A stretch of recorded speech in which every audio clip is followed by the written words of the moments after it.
Hello student, আজ আমরা আলোচনা করছি পীড়ন বিকৃতি লেখচিত্র।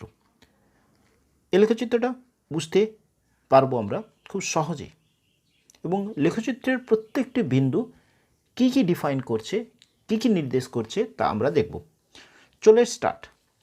আমরা এখানে একটা লেখ এঁকেছি যার এক্স অক্ষ বরাবর বিকৃতি নির্দেশ করছে, ওয়াই অক্ষ বরাবর পীড়ন নির্দেশ করা হচ্ছে। এরকম একটা লেখচিত্র অঙ্কন করা হয়েছে, যে লেখচিত্রের বিভিন্ন বিন্দু নির্দেশ আছে। এটা ও, এটা এ, এটা বি, এটা সি, এটা ডি, এটা ই। এই প্রত্যেকটা বিন্দু বিভিন্ন অবস্থান নির্দেশ করে, তা আমরা আলোচনা করছি। চলো ধরি এটা কোনো আরম্ভ অবস্থা থেকে একটি তার ঝোলানো আছে। তারটির দৈর্ঘ্য ছিল এল। এখানে ওই তারের শেষ প্রান্তে একটি বস্তুকে রাখা হলো। একদম এইখানটাতে একটা সূচক লাগানো আছে, আর এখানে একটা স্কেল দেওয়া আছে। প্রথমে 1 কেজি ভর ঝোলালাম। 1 কেজি ভর ঝোলানোর অর্থ এর ওজনজনিত বল নিচের দিকে, তাহলে এই তারটার ওপরে একটি বাহ্যিক বল প্রযুক্ত হলো। তাহলে এই তারের মধ্যে একটি পীড়ন সৃষ্টি হবে। এই ভর ঝোলানোর সাথে সাথে এই তারের দৈর্ঘ্য বৃদ্ধি ঘটবে, অর্থাৎ বিকৃতি হবে।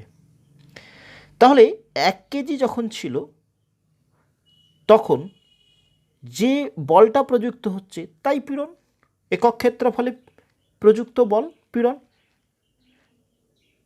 এই অবস্থাতে যে বিকৃতিটা এইখানটাতে আমরা এক একটা নোট ডাউন করলাম। ধরো যখন 1 কেজি তখন যে পীড়ন এবং সেই অবস্থায় যে দৈর্ঘ্য বৃদ্ধি, সেই হিসাবে আমরা বিকৃতিটাকে নোট ডাউন করছি, পীড়ন এবং বিকৃতি।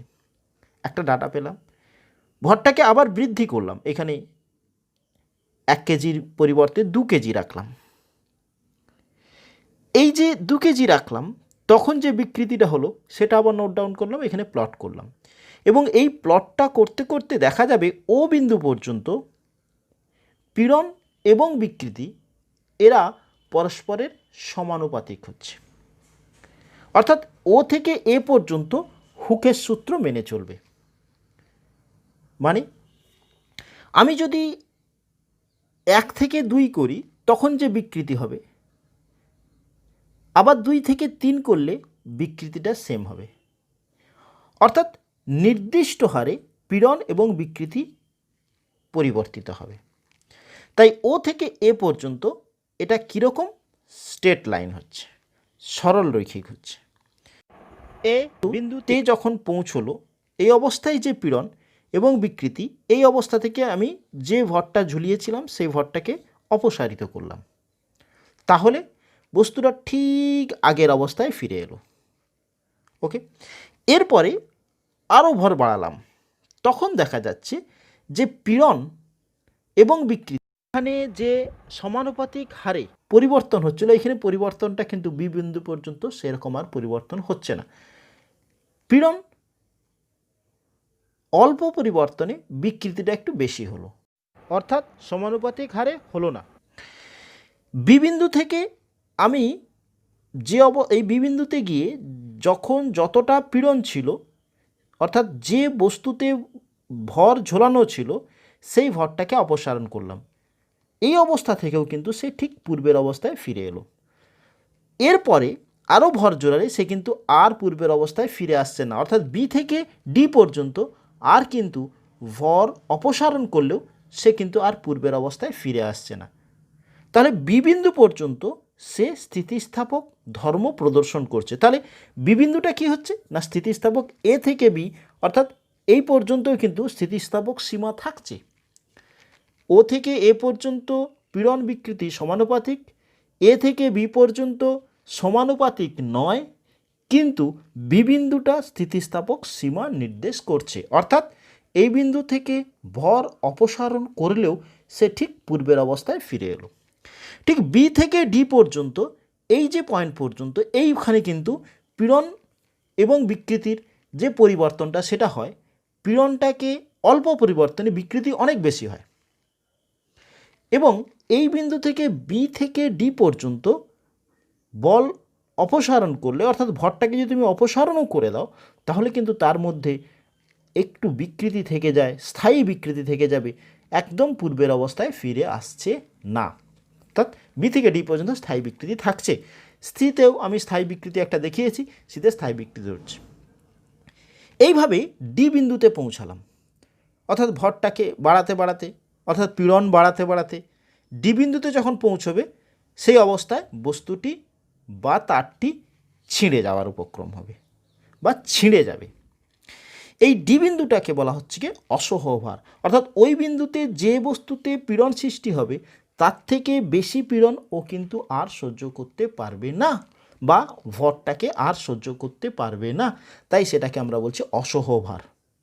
ডি বিন্দুটাকে আমি ওই অবস্থাতে অসহ্য ভার। এবারে ই বিন্দুটাতে এই পয়েন্টে এসে তারটা ছিঁড়ে যাবে। খুব মন দিয়ে এবার ডি থেকে ইটা বুঝবার চেষ্টা করো। ধরো 10 কেজি ভর চাপালে এই তারটি ছিঁড়ে যায়, তাহলে তার অসহ্য ভার কত? 10 ইন্টু জি, মানে 10 জি নিউটন। এইবার এই বস্তুটাতে, এই তারটাতে ভর চাপাতে চাপাতে 10 কেজি পৌঁছানো, ঠিক এই 10 কেজি পৌঁছানোর সাথে সাথেই আমি কী করলাম, 10 কেজি থেকে একটু কমিয়ে দিলাম। তার মানে কী হলো, পীড়ন কমে গেল, ভর কমে গেছে, কিন্তু তারটি দৈর্ঘ্য বৃদ্ধি ঘটতে থাকবে। আমি ভরটা কমিয়ে দিলেও দৈর্ঘ্যটা বৃদ্ধি এবং ই পয়েন্টে এসে তারটা ছিঁড়ে যাবে। ডি পয়েন্টে খুব র্যাপিডলি আমি পীড়ন কমে যাবে এবং পীড়নটা কমে গিয়ে তারটা ছেড়ে যাবে। মানে ধরো এরকম ঝুলে আছে, যখন আমি 10-এ পৌঁছালাম, পীড়নটা হ্রাস পেয়ে গিয়ে বিকৃতিটা বেড়ে গিয়ে ই পয়েন্টে গিয়ে তারটা ছিঁড়ে গেল। তাহলে ই পয়েন্টটাকে আমরা বলছি ফ্র্যাকচার পয়েন্ট। ই পয়েন্টটাকে আমরা কি বললাম? Fracture point. ক্লিয়ার? এই লেখের নতি কি নির্দেশ করে? এই লেখ হচ্ছে, ধরো ও থেকে এ, এই পয়েন্টের নতি প্রবণতা ট্যান থিটা কী প্রকাশ করবে? পীড়ন বা বিকৃতি মানে স্থিতিস্থাপক গুণাঙ্ক। এটা একটা পয়েন্ট। অর্থাৎ এই লেখচিত্রের প্রবণতাকে নির্দেশ করছে স্থিতিস্থাপক গুণাঙ্ক। পুরো বিষয়টাকে আরেকবার রিপিট করি। আমরা এখানে একটি লেখ পেয়েছি পীড়ন এবং বিকৃতির, যে লেখের ও থেকে এ পর্যন্ত পীড়ন এবং বিকৃতি সমানুপাতিক সম্পর্কে থাকে, অর্থাৎ হুকের সূত্র ওই পয়েন্ট পর্যন্ত মেনে চলে। এ পয়েন্টে ভার অপসারণ করলে বস্তুটি পূর্বের অবস্থায় ফিরে আসে এবং এই পরিবর্তনটা সমানুপাতিক পরিবর্তন ঘটে। বি পয়েন্ট পর্যন্ত কিন্তু পীড়ন এবং বিকৃতি আর সমানুপাতিক পরিবর্তন ঘটে না, অর্থাৎ অল্প পীড়নের পরিবর্তনে বিকৃতিটা কিন্তু বৃদ্ধি পায়। বি পয়েন্ট থেকে কিন্তু ভারটাকে অপসারণ করলে, বি পয়েন্টে ভারটাকে অপসারণ করলে এই পয়েন্ট থেকেও কিন্তু বস্তুটি ঠিক পূর্বের অবস্থায় ফিরে আসে। অর্থাৎ বি পয়েন্টটা, এই পয়েন্টটাকে বলা হচ্ছে স্থিতিস্থাপক সীমা। এরপরে কিন্তু ভর আর বৃদ্ধি করলে বস্তুটা কিন্তু আর পূর্বের অবস্থায় ফিরে আসে না, তারটা কিন্তু আর পূর্বের অবস্থায় ফিরে আসে না।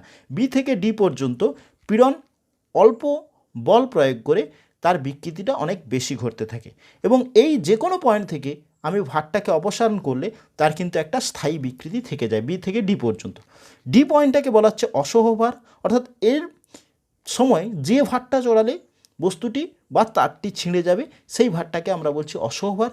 সেই বিন্দুতে আসবার পর আমাদের ক্ষেত্রে, ওই বস্তুটার ক্ষেত্রে দেখা যাবে পীড়ন হ্রাস পায় এবং বস্তুর র্যাপিডলি খুব দ্রুত তার বিকৃতি বৃদ্ধি পায় এবং ই পয়েন্টে সেই তারটি ছিঁড়ে যায়।